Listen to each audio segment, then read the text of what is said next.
Hey everyone, this is RAINEY from Oh So Simply. Today we're going to be talking about a topic that is super important and is super relevant with still being in lockdown with COVID.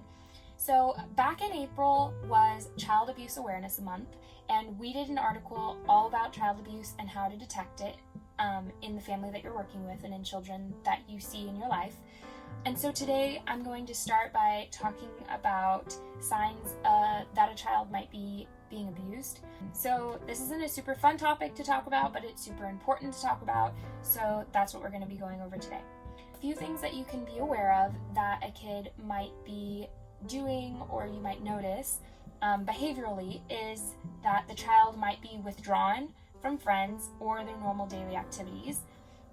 They might have, their school performance might have gone down, and so with that one we kind of have to be weary because COVID is kind of making everyone's school performance go down, but you'll still notice a disinterest in things that they before were interested in. Does the child have a strong reluctance to go home or to visit some specific person or family member?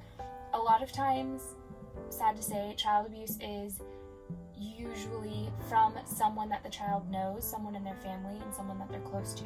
So if a kid is ever really reluctant to go and visit a family member, don't force it. Investigate and just make sure to keep your eyes on the kid at all times when you're with that person. Has the child ever attempted to run away from home or commit self-harm? This is typically found in older children, especially teenagers. They will commit self-harm because they think that it's something that they did or that they deserve or that they're a bad person, and that's why things like child abuse are happening to them. So those are 4 of the behavioral signs to be aware of. 4 of the physical signs are unexplained injuries that you find on the kid. So when you're dealing with toddlers and small kids, oftentimes they fall over their own 2 feet quite frequently, and so they will often have random scratches and dings here and there, but one of the things that they usually don't have a lot of that's unexplained is bruising. So bruising is something to pay really close attention to during bath time or when they're changing their clothes or when you're changing their diapers. Is the child suffering from UTIs? Often that's a sign of sexual abuse.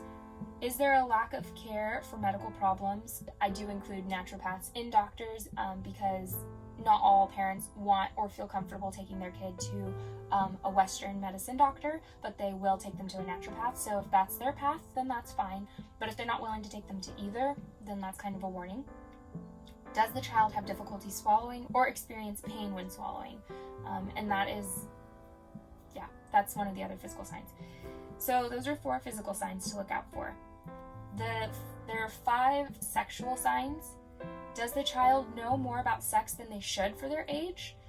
So taking into consideration the forms of media and entertainment that the kid has access to, do they seem just way more knowledgeable than they should? A lot of times this shows up in detail when they see a sibling changing their clothes or taking a bath or getting ready for a bath or something like this. In little ones, they'll tend to know more details or have more atomically correct wording for their private parts, and unless they're and then you could talk to the parents, because a lot of times the parents, I have one kid who he is very into science and his mom is a nurse, and so yes, he knows all of the anatomy and he will explain to his little sister exactly what the differences are between them, because they were still at that point young enough to have shared baths, and so you do want to be aware of the circumstances surrounding it as a whole, but definitely if they know more about sex than they should, do they describe sexual scenes happening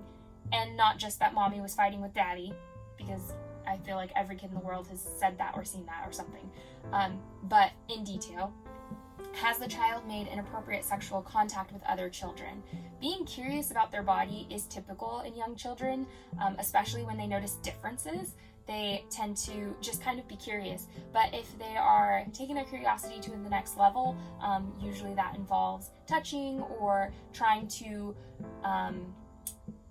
persuade a child, like if I show you mine, you should show me yours, that kind of a situation. That tends to be a sign that they may be being abused. Does the child have bloodied underwear? Does the child suffer from unexplained pain, redness, itchiness, or bleeding in the genital area? So this is especially important to look for, and this is, again, something that you as a nanny can see, or as a parent can see when you're changing their diaper, or when they're going potty. If they are older, they might be a little more reserved and they might try to hide it a little bit more. So for older girls, I recommend knowing when they should start their period. So they might be right in that middle age where they're old enough that they start hiding things, but they're not old enough that they should start their period. So you'll notice that when you're doing their laundry. And in older girls and boys, you'll notice that they may be volunteering to do their own laundry, which sometimes is a sign of responsibility, that they're taking on more responsibility, but also just being aware of what's going on. So maybe just like checking in and seeing how things are going. You'll notice if they have a hard time sitting down for long periods of time, or if they frequently go to the bathroom, or because that may be signs that they're going to the bathroom to check, make sure they didn't bleed through anything. They may have pain when they sit down, and that's something that you can notice. So there are ways to see these things without having to actually see these things. So, and then a few emotional signs, there are 6 in total. Has the child lost previously obtained developmental skills? Does the child intensely seek affection? Sometimes they look for reassurance and comfort in the people that they do trust, more so when they're being violated by people that they no longer trust or at one point did. Does the child obsessively apologize? So when a child is obsessively apologizing, it's because they think that they're going to get punished or that they're doing something wrong, and that's often a result of physical abuse. Has the child had an increase in nightmares or bedwetting? That's one of those regressions. Is the child behaving erratically and with sudden mood swings? So that shows that they're having a hard time controlling their emotions, probably because there's added stress and anxiety. And has the child developed anxiety or depression? So those are things to keep an eye out for. And it's super important as a nanny and as a parent to remember to trust your gut. If you feel like you know your kid really well and something does not seem right, don't just brush it off. You need to investigate and you need to protect that child, because as caregivers, that's our number one priority, is the safety of our little ones. So make sure to pay close attention to your little ones and get to know them really well. Try to create a really good bond with them, especially as a nanny, because you are starting as an outsider. Try creating a bond with them and having, creating trust between the two of you, so that because sometimes it has happened that if their parents are abusing them, they will feel comfortable opening up to you, and then you can take the necessary steps to fixing them. So how nannies can prevent child abuse? There are 2 basic preventative measures you can take. You can reinforce adults' responsibility to protect their children. So you start protecting that child, and you also emphasize the importance of adult protection when talking to the parents. And teach the children skills that they need to protect themselves. And so you can teach them how to say no. You can teach them what parts shouldn't be touched, how they shouldn't be touched. And it's important to not feel uncomfortable talking about these things with your kids. Some parents do shy away, and some nannies especially, because they tend to be younger, or they feel like the kid doesn't need to know because they're not old enough yet. But it is important to not shy away from talking about genital touching, the safety measures that need to be put in place for that.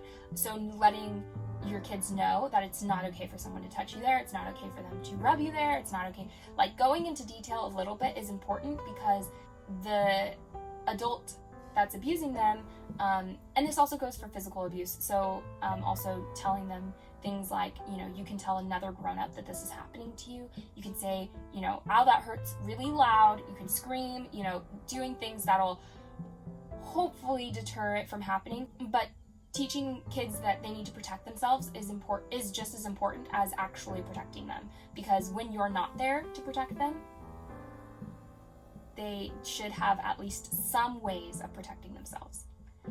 So here are some tips from the U.S. Department of Health and Human Resources, the Children's Bureau, for adults. Take an active role in your children's lives. Learn about their activities and people with whom they are involved, and stay alert for possible problems. Watch for grooming behaviors in adults who spend time with your child. Warning signs may include frequently finding ways to be alone with your child, ignoring your child's need for privacy, or giving gifts or money for no particular occasion. Ensure that organizations, groups, and teams that your children are involved with minimize one-on-one time between children and adults. Ask how staff and volunteers are screened and supervised. Monitor your children's use of technology, including cell phones, social media networks, and sites, and messaging. Review their friends list regularly and ask about any people you don't recognize. If your child tells you that he or she has been abused, stay calm, listen carefully, and never blame the child. Thank your child for telling you and report the abuse right away. So these are all super important, and I'd like to just take a moment to say that when your kid does come to you and say that they've been abused, it's something to take very seriously.